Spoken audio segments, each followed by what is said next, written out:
raise me up so I can stand on mountains.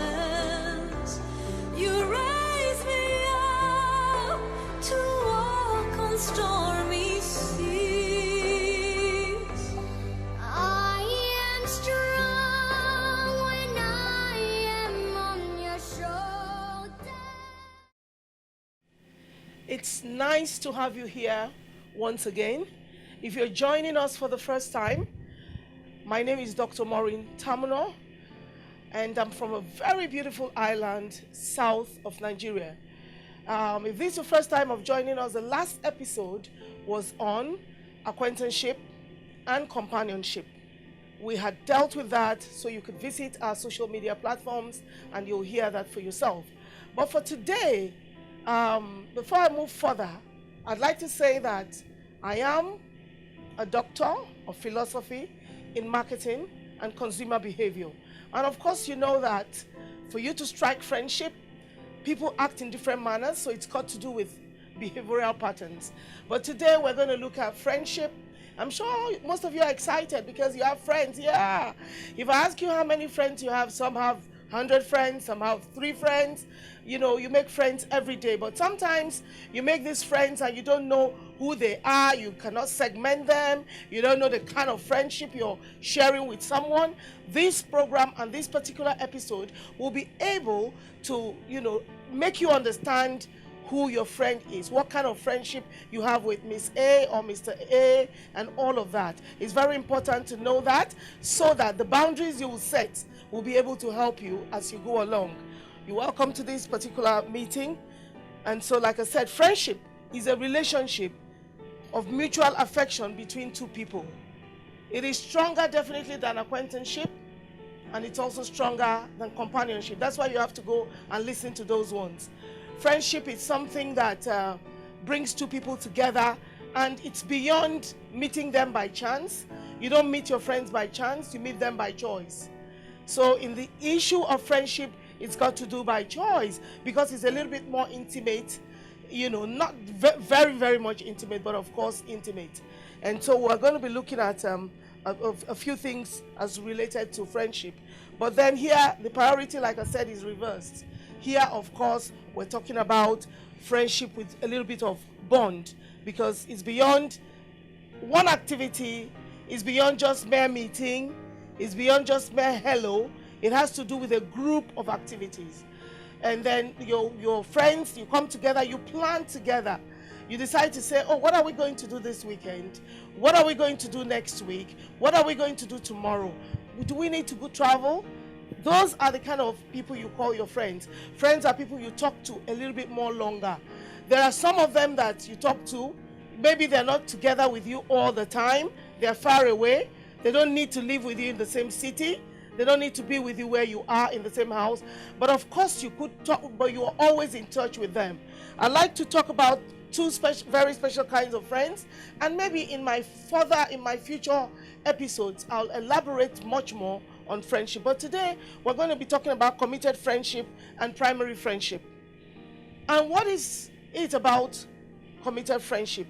Committed friendship, the feature here is time. A committed friend is somebody you spend more time with. And of course, there is an agreement to be available for each other. You need each other in some context. And so you make time with each other. You set a particular time to say, we're going to be meeting to go for a wedding together. So that is your friend. And why you're friends is because you love each other's company. The friend doesn't bore you. You don't bore the person, because you have already said you have a time to do a particular function together, and so you make up your mind and you get committed to that thing you've agreed to do. So you enjoy that kind of friendship because the person understands you, you understand each other, you're a little bit more open than in acquaintanceship and in companionship. And so that friendship can take you quite, can make you benefit a lot. It depends on what you're looking at. It is expected that the parties would each other have other committed friends. That somebody is your friend doesn't stop you from having other friends, committed friends. You must have different compartments of friends. And then you're also not, there's no emotions attached. So like, you know, your friends, you can decide when to see the person, but you must both agree on when to see, or as a group agree to see together. And you need that person, that kind of relationship for the unforeseeable future. There are friends that I've come across in my life, and probably we were friends or colleagues at work.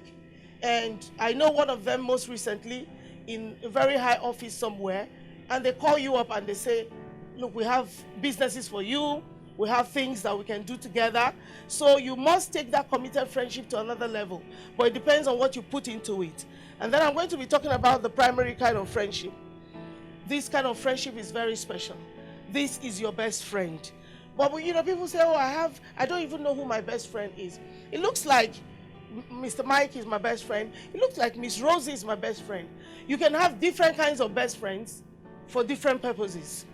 You can have a best friend, all you discuss with that person has to do with your business. That person is very close to you. You can open up to the person and tell the person everything. You take advice from the person. Your best friend must be someone that should be able to advise you. Make sure you don't stick around people who will not be able to correct your mistakes. And please, when they correct it, take it with love, because it will help you to become a better person. So in this primary friendship, we're talking about best friends, people that will tell you exactly what you're doing right. They'll cheer you when you've done things well. They'll also tell you when you haven't done things well. There are people that you can rely upon. There are people you can trust. There are people that you can really count on. Those are your best friends. And so you need to look at what kind of friends you have. You also have friends that you probably, like your best friend can be away from your location. I have a very good friend. She's my best friend. She doesn't live in Nigeria. She lives all the way in Ghana. I will call her up to run things by her to find out, oh, this is what I intend to do. I need your input concerning this. Oh, I have another friend. So it depends, but in all of this, please know what a particular friend is for. Like I said, please always draw boundaries and let that friendship remain where it is. Deal with it when it comes, enjoy it. But for best friends, you must be able to enjoy each other's company.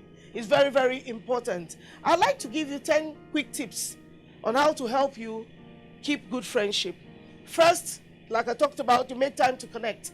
You can't have friends that you don't connect, because once you disconnect, people change in attitudes and in mannerism. When the person comes back, it's a different person from the person you knew before. So, but when you're in touch most of the time, especially in today's world where you have different social medias, you can do Facebook, you can talk on Zoom and all of that, connect with your friend. So at every point in time, you can vouch for your friend. Set and respect boundaries. I've talked about that. Very important. Communicate mindfully. Some people don't know how to talk to their friends. They just think, oh, she's my friend, take her for granted, I can talk to her anyhow. Be mindful. Communicate properly. Be nice. And so you expect the same thing from your friend. Be open to feedback. Some friends like when you praise them all the time. All they want to hear, oh, you're doing well. Oh, it's beautiful. That's what makes them happy. No, that is not friendship. Be open to feedback. The person will say, you didn't do this very well. Really, how did I do? Oh, really? Okay, I'll work on it. Very important. Take that from your friend. Be accountable. Let your friend know what you've been able to achieve based on your last discussion. She's not going to take, or he's not going to take it away from you, but just let them know. Get to know them personally.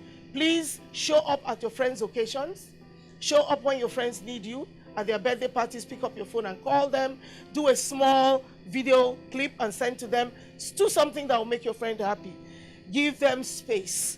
Some friends don't know how to give you space. By the time you wake up in the morning, they're right at your door. They want to go everywhere with you. No, that is not friendship. Know when you are needed. Know when to cut. It's very important because you may not be needed all the time. That will make you have respect, self-respect. So it's very, very important to give your friend space, because you're not all around her world or his world. They also have different things to attend to. So space is very important. Then, of course, you can't say you have a friend without building trust. Trust is key. If you don't trust your friend, you have no business dealing with that person. There's no point calling that person your friend. Your friend should be somebody that you trust, somebody that you can recommend, somebody you can, be very comfortable with to tell a few things about yourself. Then, of course, you may have conflicts, but I urge you to resolve your conflicts all your disagreements, without much emotions, in a very matured manner. Be a positive force for your friend.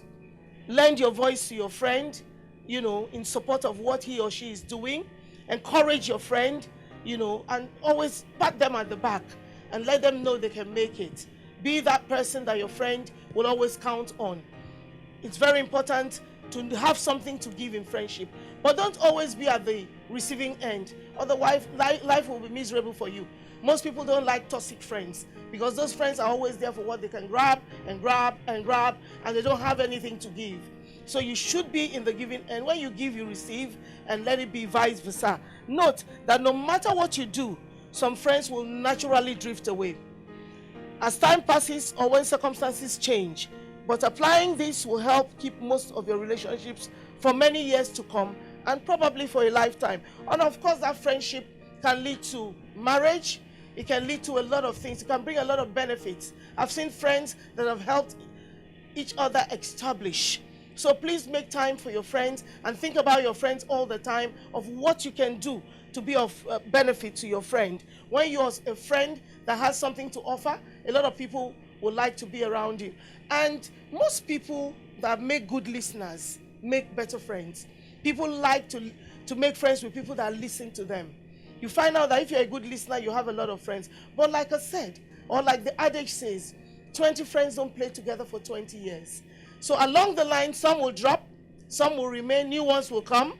But please try and keep a good relationship, because you'll be remembered for it today, tomorrow, and even when you're no more.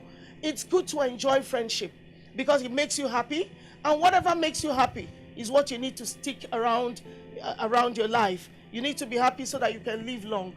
When you're depressed, you need to call up a friend who will make you laugh. Look for friends that will make you laugh. Not friends where you see them, you're squeezing your face. Oh my God, I can't wait for them to go. Look for friends that will make you happy, that will contribute positively to your life, that will impact meaningfully to your life. For me, I have a lot of friends, wonderful people around me that inspire me, that make me move a step forward. Well, for today, we're going to end that of friendship here, but then there's a particular type of relationship that friendship is involved in that I'll be talking about in my next episode, and that will be the romantic relationship. You need friendship, and some romance must come after friendship. So some people run into romance and run out. I'll deal with that in my next episode.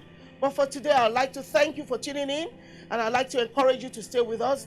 Go to our social media platform. Please subscribe on our YouTube channel and be with us in the next episode. It's going to be wonderful. Thank you so much. I appreciate all of you.